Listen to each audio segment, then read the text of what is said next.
Hello বন্ধুরা, আমি মুনমুন আবার চলে আসলাম একটা নতুন ভিডিও নিয়ে। তো আজ বানাবো আমি পনিরের চপ। পনিরগুলো আমি প্রথমে পাতলা পাতলা করে কেটে নিয়েছি। আর এদিকে হচ্ছে একটা বাটিতে আমি বেসন নিয়েছি, তাতে একটু চাল গুঁড়ি দিয়েছি অল্প করে, আর কালো জিরে, জিরে গুঁড়ো, একটু হলুদ গুঁড়ো, লঙ্কার গুঁড়ো, ঝাল লঙ্কার গুঁড়ো, কাশ্মীরি লঙ্কার গুঁড়ো দিয়ে একটা ব্যাটার বানিয়ে নিয়েছি।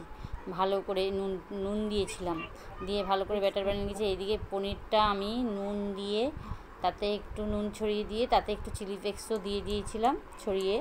তারপরে ব্যাটারটা ভালো করে একটু গুলে নিয়েছিলাম। গুলে নিয়ে আর পনিরগুলো আমি আস্তে আস্তে এক পিঠ রেখে দিয়ে আর এক পিঠ আমি চামচের সাহায্যে দিয়ে গরম তেলের ওপরে আমি বেগুনের আকারে করে আস্তে আস্তে বেগুনির মতো এটাকে ছেড়ে দিয়েছি। এগুলো আস্তে আস্তে করে দিতে হবে।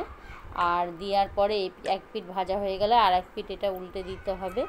যখন একটু লাল লাল করে ভাজা হয়ে যাবে তখন এটা তুলে নিতে হবে।